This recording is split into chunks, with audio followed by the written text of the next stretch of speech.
Spiritual bypassing is one of those hot button topics in online spaces. Yet, like many nuanced things brought up on the internet, its definition is often left vague. For instance, setting limits on what you let into your life is okay, encouraged even.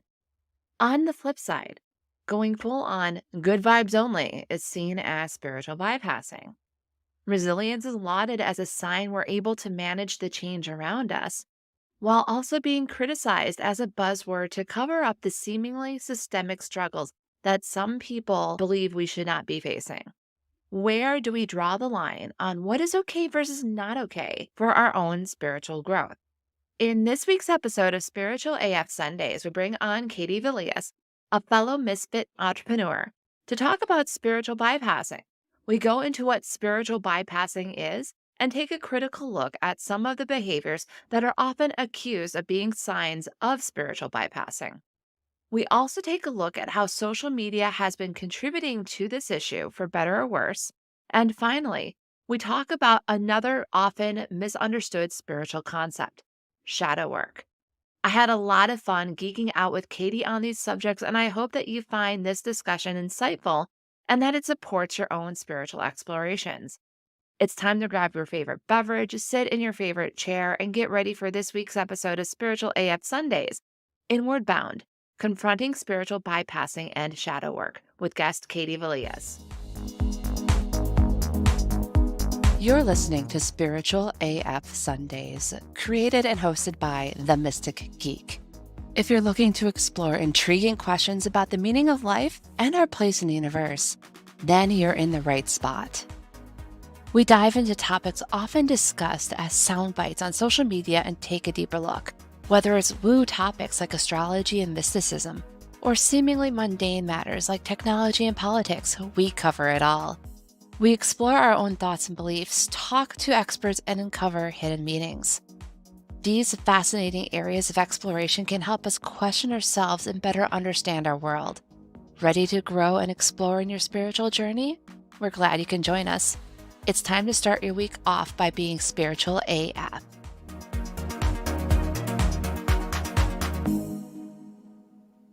Welcome back, listeners. Today we have Katy Villias with us to talk about spiritual bypassing. Katy, we're glad to have you on the show today. I am so excited to be here. Thank you so much for inviting me on. All right. So tell us a little bit more about yourself. So, I am a misfit entrepreneur. I have started many businesses, but also intertwined in all of that, I'm spiritual as fuck. Wow. Yeah, we vibe right off the bat here. So when you say misfit entrepreneur, what do you mean by that? I really love finding ways to carve out my own identity in whatever niche I'm in. And I've realized that a lot of the teachings that I had internalized when I was younger about what it is to be a businesswoman was absolute bullshit. And the more authentic that I am with myself and the people that I serve, the better off all of my businesses are and better off my mental health is. With business stuff, what are you doing currently? I actually just started a cocktail accessory business. So I developed a cocktail smoker kit that's actually all metal and I love it. It's absolutely beautiful. I've also been diving into lost cocktails from the 1800s and trying to resurrect them on social media. I've tried about 100 just this year, and some of them deserve to stay in the 1800s, and some of them I need them to come back so that eventually I can order them in bars. That's what we're seeing a lot, even when it comes to more kitchen style recipes. There's the ones people wish back, and then there's the one with creative uses of gelatin. Yes, there are some absinthe cocktails out there that I'm like, "Wow, that was adventurous. I'm never gonna serve this to anybody." And I know that absinthe is one of those things where sometimes it's an acquired taste and sometimes it's actually that terrible. Yep, I've Yep, tried it. I understand. exactly. We could easily turn this into a conversation about drinking and alcohol, but we are here today to talk about a also important topic of spiritual bypassing. To help our people who may be starting off on this or may have heard a million different versions of this, how would you define spiritual bypassing?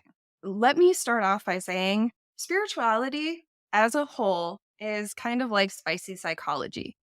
When we think about spiritual bypassing in relation to spicy psychology, what you're doing is you're taking a lot of very, very, very good tools and you're utilizing it to escape yourself, escape reality, escape accountability for your actions, and potentially how you move through the world. And that is about as layman as I feel like I can make it right now. And I'm very excited to be diving into this. You've mostly answered my next question already on this one, but I feel that it's important to if it even if it's restating it, it's important to drive this message home. Why is spiritual bypassing an issue?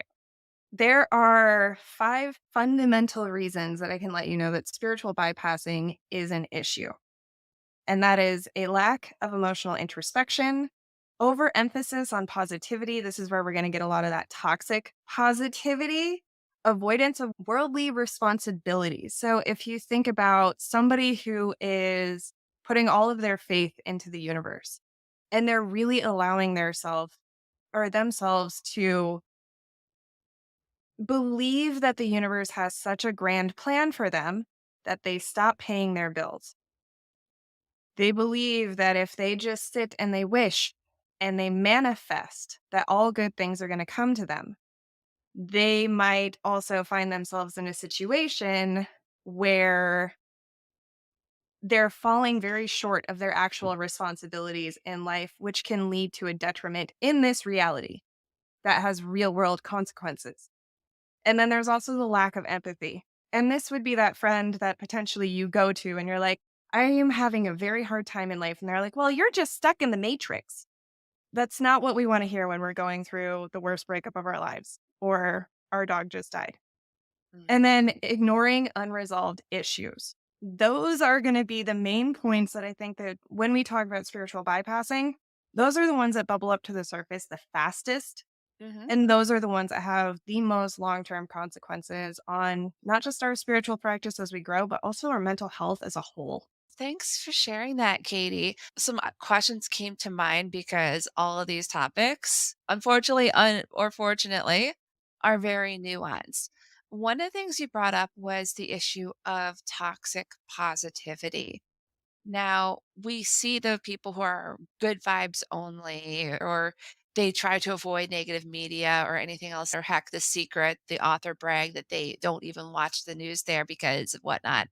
And then you have the flip side. You have on this psychology or spicy psychology, the whole topic of resilience, Mhm. of managing through the worst of things. And I feel that sometimes resilience gets lumped into the toxic positivity label.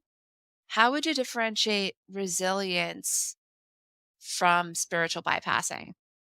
I think that resilience actually comes from a very, very, very deep level of understanding and acceptance. And that is one of the biggest differences. When you can accept that something has happened and you can move yourself through trauma, you can go through that darkness and you can come out on the lighter side. That is where a lot of our resilience comes from. There's a big difference between somebody who sees the silver lining versus somebody who's completely avoiding the issue. I think when we're talking about spiritual bypassing and toxic positivity, we're talking about people who they don't even want to talk about anything negative. They don't want to address any spectrum of emotions. They don't want to address the idea that anger is still a positive emotion, that distress is still something that we need to work through, that emotions are actually something that is letting us know that there is something that is wrong and it needs to be addressed. When we're talking about resilience, I think those people that are more on that spectrum understand that when they're feeling uncomfortable, they can either utilize tools that they've utilized properly in the past, or they may even seek therapy. They're not necessarily somebody that's just going to immediately revert to everything is fine, everything is beautiful, good vibes only. And I think that's where we see some of that difference. It's important to have that distinction there. I know some people who've gotten very jaded with the positive culture society, as it were, will hear the word resilience and lump it in, which is why I feel it's important for us to define that difference. I agree. So there's also another thing that came up as you went through your initial explanation, and that is the issue of responsibility. One thing I've noticed, again, if we go into the positive vibes culture, is a lot of it is putting onus on the self and saying you have being self-reliant, manifest for yourself, and staying away from politics. Would you say that's also a sign of spiritual bypassing by, like, putting the blinders on to the suffering in the world, or you feel that's a different issue in and of itself? I do think that there are aspects where spiritual bypassing can Mhm. be lumped in with that. I think there's a lot of people out there who, when they first start to go through a spiritual awakening, they start their spiritual journey. One of the first things that they try to do is actually putting on blinders so that they can focus on themselves. What they forget to do is to take those blinders off so that they can reconnect with the world around them with a new narrative, a new fresh perspective, and new tools to help them actually navigate through it. Ultimately, what I believe with spirituality is that it's teaching you an element of leadership. If you can lead yourself, if you can become so self aware that you have a higher level of discernment, then you can bring that into the world and then start to help guide people through tumultuous periods or periods where they actually ask for your help. But being a person who can see both sides, this reality and whatever ethereal reality you are creating for yourself, it's a fine line where you have to take off those blinders so that you can live in both. That is an important distinction as well. I've seen, especially in a lot of the media that's out there, this separation component of developing spirituality, but not that reintegration component. And I feel like that's an important aspect of spiritual development is going back and being like, all right, here's my beliefs. Here's the world around me. How do I reconcile them? So Yes. And I think that's why we end up seeing such a large echo chamber on social media, is because people are bottled up in their homes with their perfectly curated algorithms. When they're sharing their spiritual perspectives, they're hearing the same thing back versus allowing themselves to be in situations that could actually expand their awareness and expand their practice and expand their understanding by being out in the real world and interacting with real people and becoming more of a leader in their community, not just on social media. precisely. When it comes to spiritual bypassing, there's another term that comes up often, almost to the point where it's become a commercialized buzzword, and that is shadow work. Yes. How would you define shadow work? So going back into the spicy psychology, if we start to look at what Carl Jung perceived as shadow work, that is understanding your shadow self, that internal narrative, the trauma that has shaped the way that our ego moves us through life, the way that our ego and that shadow has actually changed our perception of reality and how we react to our reality based on that shadow self. When we're thinking about shadow work, what I think people are forgetting is it's not just about journaling. It's not just sitting there and being like, well, I had this thought today and I don't want to think that thought anymore because that's a negative thought. Shadow work is more about starting to really understand yourself and your trauma, understanding those internal narratives that are playing in the back of your mind, those traumas, those perceptions of yourself, and finding a way to bring awareness, but also acceptance of those parts.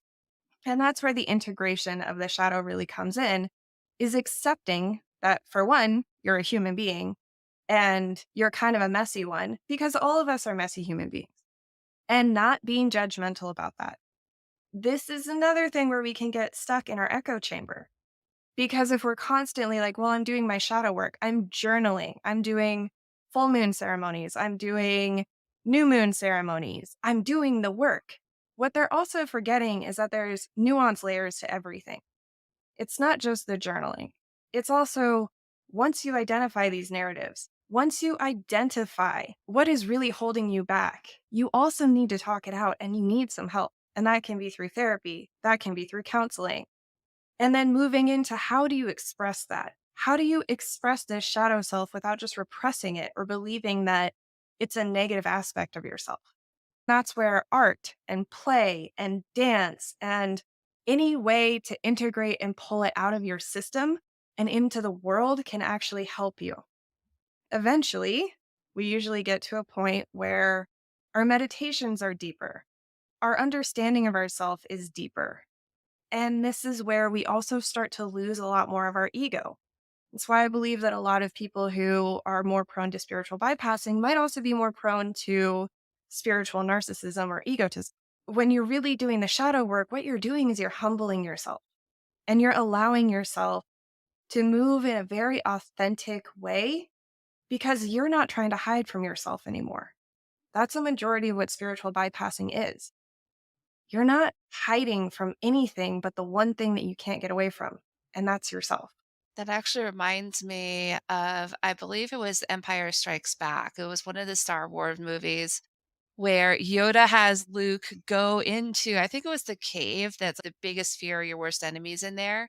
And he thinks he's fighting Darth Vader. And then he does the cutting off the head, and out of the helmet is Luke's face. It's like realizing that you're your worst enemy. Yes. Wow. I need to rewatch Star Wars. There's so much wisdom and shadow work and ego work going on in there. I Wow. recommend it to anyone who wants like a non-woo example of here's actual shadow work and process with a teacher. Yes. See? This is why we all need somebody to help guide us through this. Exactly. So earlier when you talked about spiritual bypassing, one of the things that you brought up were people having issues when it comes to ego on there. Is there anything else that someone may be trying to run away from that may prompt them to unconsciously or consciously fall into that spiritual bypassing trap? Yes. I believe that a lot of it really is rooted in trauma and a lack of personal awareness. You can't find a single person on this planet who hasn't experienced some level of trauma or dissatisfaction in who they are. So, when we're spiritually bypassing, we can be tricking our brains into believing that we are doing the work, that we are really on a positive mission and track towards bettering ourselves and working past this trauma and hopefully eventually getting so much distance between us and the trauma that we just forget about it entirely. But it doesn't work that way. You can't keep burying aspects of yourself under something that is fluffy without also having harmful repercussions in the future, like potentially spiritual psychosis, potentially spiritual narcissism or egotism. And really, what we need to be understanding is that in order to have a solid foundation of your spiritual practice, you have to be willing to work on the foundation of yourself. You have to be willing to go into certain wounds and find the light on the other side of that dark tunnel. You have to be willing to allow yourself to be more human. We are so caught up in being this idea of whatever perfection, whatever enlightenment. But in all spiritual practices, you're going to find the same thing. How do you become the best human? How do you become closer with the interconnectedness of our universe and our nature and other humans? You can't do that by constantly believing that you're just a starseed, that you are just a ball of energy, or that this is just a simulation. You can't keep running from that because at the end of the day, you're still a beautiful human who has a lot of stories and a lot of trauma that you can actually share and help heal others. Woo! I know, deep stuff here. Yeah, that's pretty deep on it. When you look at all the complexity and all the nuance, what is the path forward in all of this? If someone wants to genuinely work on themselves and avoid the temptation to bypass, because it is a temptation to avoid pain, it's avoiding the yuck. What advice would you have for someone who wants to start on that path? Let's break it up into 4 points. I feel like 4 points is good. First, make sure that you have a support network, friends that accept you. And if there's nobody in your support network, then find somebody. Find counselors that you resonate with, find therapists that you resonate with, find group communities who may be like minded, but also an expansion to actually be able to grow. Don't start a cult and don't join a cult because I feel like when we're trauma bound to ourselves and then we go onto a spiritual path, there can be answers that are presented to us that maybe are not in our best interest. So, finding a reliable and safe place to start your journey. Think of spirituality maybe even as something that's akin to personal development. Because in the beginning, you really are faced with a lot of information about yourself and the narratives that you've been running on and how they may differ greatly from the reality that we're actually in, whether that's a spiritual reality or a concrete, tangible reality. Next is going to be checking on your own patterns. What are some of the patterns that you've recognized, maybe in some of the other practices that you've experimented with? And why did they maybe become a novelty to you and then fizzle out? Was it something that you weren't fully integrating? Was it something that maybe was the shiny object at the time and just a ton of people around you were doing it, but it wasn't actually interpersonal? Find a practice that really creates an interpersonal journey for you that answers questions that maybe this reality truly can't answer for you. And find a way to integrate that into everything that you do. Find a way to have that be one of the things that shapes your core values in life, the way that you move through life, the way that you respond in life versus reacting to life. And finally, always make sure that the practices that you are most drawn to is not a gated practice, because that's where some of the spiritual egotism really can start to rear its ugly head, is when all of a sudden we feel entitled to something that maybe is not ours. Find something within your lineage that may be more connected to you. Instead of burning white sage or Palo Santo, maybe try rosemary or thyme. Look at other herbs that maybe your ancestors, if you're Nordic, may have used. Find things that create a more full vision of yourself or version of yourself versus cherry picking things that you're seeing on social media and just deciding that's the new shiny thing that's going to help you feel better about your existence here. Great wisdom there. And thank you so much for everything that you've shared today. We've gone through quite a bit. This has been a very deep conversation, and I love it. Is there anything else, Katie, that you would like to share with our audience before we go today? Yeah. Remember that you're human. Remember that having a range of emotions is one of the beautiful gifts of being human. We are here to experience anger or sacred anger or elation, joy, sorrow. That's part of our journey here, and it's really beautiful. Don't try to run from it because then you're just gaslighting yourself out of having a really, really good time. Great piece there. Where can people find you online? So, easiest place to find me is probably going to be TikTok. It's Katie underscore VEE and Instagram, Katie VAE. And I'm also on Threads now too. So I'll be pretty active on Threads. I am starting to revamp my Instagram. So if you get there and it looks like a ghost town, don't be worried. We're just going through a facelift. All right. Thank you very much for being here today. Thank you so much. I really appreciate this. All right. That was a great conversation. I appreciate Katie joining us to discuss these important topics. Let's recap. I know spicy psychology may seem like a silly term, but given the connection between the mental and the spiritual, I see how delving into spiritual topics can sometimes be seen through that lens of psychology. Spiritual bypassing itself can be seen as using the tools at our disposal to escape from the truth about ourselves, our reality, and the accountability for our actions or inactions.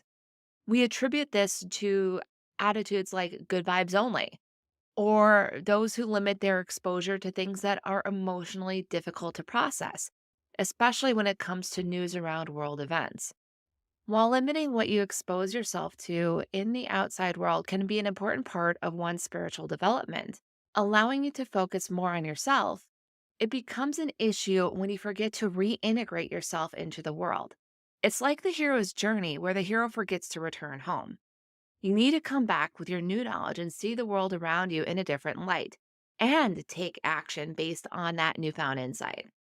We also delved into the nuanced topic of shadow work. It's about really starting to understand yourself, your trauma, your inner narratives, and all those things you've tried to ignore. By delving into those parts of ourselves and bringing them out of hiding, we're able to better accept ourselves as messy, complicated humans. I hope that the discussion was as insightful for you as it was for me. Now, let's pivot to what's coming up in the next few weeks, which is going to be all about energy work that supports the mind, body, and spirit, specifically the modality of Reiki. On Sunday, October 1st, we are bringing on Debbie Barr, a Reiki master in Northern Ireland, to share how Reiki changed her life. We also discuss the history of Reiki and its modern practices in the Western world. On Sunday, October 8th, we're bringing on Rai Rajeshwari, a Reiki master in Singapore, to share her own spiritual journey and how she integrates Reiki into her life. With that, we're going to wrap up this week's episode of Spiritual AF Sundays. And remember, having a full range of emotions is one of the beautiful parts of being human. These emotions, whether it's joy, sadness, or anger, are sacred and a part of us.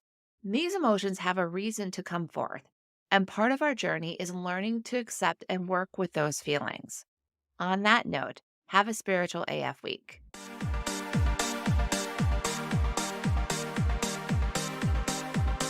Thank you for joining us for Spiritual AF Sundays. This show is hosted by the Mystic Geek, that's me. Got comments or questions from today's episode? You can either email me at jess@themysticgeek.com or send me a voice message at speakpipe.com/themysticgeek. Don't worry, I'll put the link in the show notes. Help others start off their week with a Spiritual AF Sunday by sharing this episode with them. Also, 5-star reviews on Apple Podcasts help spiritual seekers find our show. So do the thing.